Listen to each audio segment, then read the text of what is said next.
Okay, I'm gonna demonstrate some neat features in PowerPoint that we did not go over in class.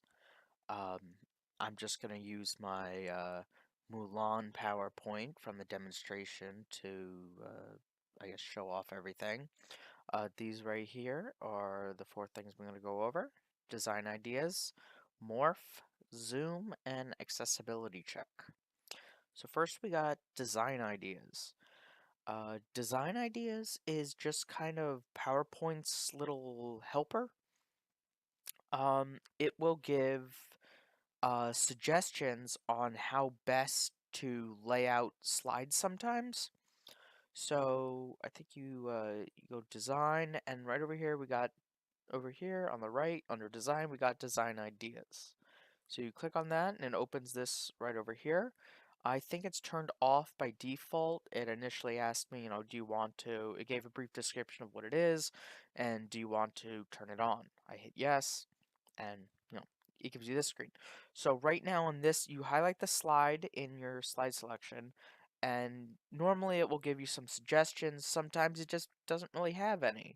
And most of my slides are specific enough with all the media in them that it doesn't have any suggestions, but I got this one right here, my cast slide, and I know I checked earlier, it does have a number of suggestions. So right now, I just have kind of this wall of text. PowerPoint has a couple formatting suggestions for me. Some might work, some might not, but you can click through them. And this is the first one. This one, I don't think it works quite well, but you can click through, try to find something you like. Uh, you know, uh, and they have tons of suggestions. Um, but of course, if you don't like any of them, you just Control Z or whatever you prefer, your preferred undo command is, and it'll just return it to the original. Um, I mean, it doesn't always, like give you a design idea you like more, but it gives you, suggestions or might just give you ideas on how you can manually change the design. So that's helpful. Some people aren't, as artistic, don't have a very good eye for design, readability, stuff like that. So it's very helpful. Okay. Second, we have morph.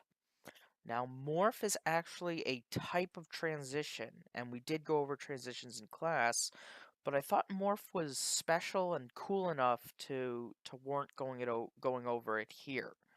I already set it up down at the bottom here, and so first, obviously being a transition, it transitions from one slide to another. However, first you need like a slide like this that has different like pieces that you're going to want to come together in some way. So I started out with a picture of Mushu, the dragon from Mulan. I opened it in Paint and I just cut him into four pieces. I got the head, the body, an ear, and his hand. Um, so first you just arrange them on the page how you want them to start. And then you assemble it into the finished picture. Obviously, this doesn't look great. I just, it still has the outline, the backgrounds or whatever. I just, cobbled it together to demonstrate. So the cool thing is, so it will automatically kind of transition between these slides and almost and animate it for you. Um, Normally, if you want to do it within one slide, you would need to have four separate, animations. You would need one for this image sliding over here, this one sliding over here. You would need to make sure that you animated them correctly so they line up, stuff like that. And then you could get into motion paths and stuff like that, but it's kind of a hassle. This, you just have your beginning and your end, and it does everything for you. So I can demonstrate how you set that up. You just make one slide separated, and then in the second slide, you just go transitions, morph, And yeah, and then you got the normal settings, duration, that, how long it takes the pieces to come together. Um, and yeah, and then there's effect options. You can select, are you morphing objects, words, characters? And I'll show what the finished product looks like. So if I go slideshow, and from this slide. So we do have this here, but when I click and it transitions to the next slide, they all just kind of fly together. This can be cool for, say, some sort of like a schematic of something. So if you have let's say you're trying to show an engine, you would have, the finished engine here and all the different pieces, and then you could show how they kind of like fit together. So yeah, that's neat. Um, and let's see, what is next? After morph, we have zoom. Zoom is, I guess, PowerPoint's attempt to incorporate some of Prezi's um, functionality. Prezi allows you to kind of customize your presentation more by, nesting things and zooming around, and yeah, PowerPoint kind of incorporated that. Um, so I'll show you how that would work. So I already have this here, this summary section, but I'm gonna delete that so I can start from scratch. So for a zoom, we go insert, over in links, we have zoom. So you just click zoom, and we can click summary zoom. Now there's different types of zooms. There's slide zoom, where you can get it to zoom to a specific slide, but I'm going to go summary zoom. Now this is going to create a new slide for me. Actually, I want it to come after here, so I'll come here, zoom, summary zoom. Okay, so it's going to create a slide with kind of links that will just get me around my presentation. Um, so this is how I had it set it up before, where a link to, my key points. And then here you'll notice I did not check this slide. That's because these slides go together. So the way I have it set up now means you're going to have a link to this slide, and then when you click next slide, it'll link to this, and then next slide will bring you back to the menu. So I hit insert. Okay. So now I have my summary section. It'll put all my slides in, and I'll show you how it works. So let's say we wanted to specifically see this slide. Oh wait, hold on. I'll slideshow and I will run it so you can really see. So we got first slide title. Second slide brings us here. But let's say I don't want to go to the next one. I wanted to go straight here. Click it, straight there. Click again, and it brings you back here.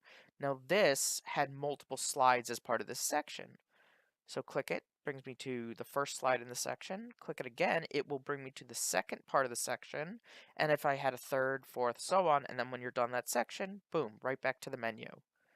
So that's a helpful way to navigate stuff like that. And lastly, we have accessibility check. So accessibility check you're going to find in the review tab, because this is going to be one of the last things you do before you actually, present your presentation. So you can click accessibility check, and this will just kind of look through your slides and let you know if there's anything that might cause a problem for some people. The accessibility could refer to, just like different scenarios that might come up where certain individuals might not be able to see the screen or stuff like that. So it lets you know that you might want to implement certain things that will help them. For example, under errors, it says missing alternative text. Alternative text refers to, I guess, for all my pictures. Let's say somebody was too far away from the screen, was hard of was had bad eyesight, whatever. The alternate text, if they were looking at the presentation, they could click a button and it will tell them what the picture is. So you can actually set that. You click on your picture, you set the alternative text, and yeah. So for every one of my pictures in my slide, it actually is telling me I should have alternative text. And then it's also telling me some slides 1, 2, 12, and 13 don't have titles. Um, and that's true. This is actually just two pictures I was using as a title. But yeah, it could having titles helps with navigation. Um, and then here it has more tips. These are more suggestions. Um, Here it just says maybe want to check your reading order. If it thinks maybe some of my slides might be out of order or might be better in a different order, stuff like that. And when you select one, come down here, it tells you like why it's important to fix it and how you would fix it. Um, so that's good, especially if you're giving a presentation to a larger room, stuff like that. Um, yeah, you just want to make sure as many people as possible are able to get the most out of your presentation. I think that's it. Yep, those are my four new features that we didn't go over in class.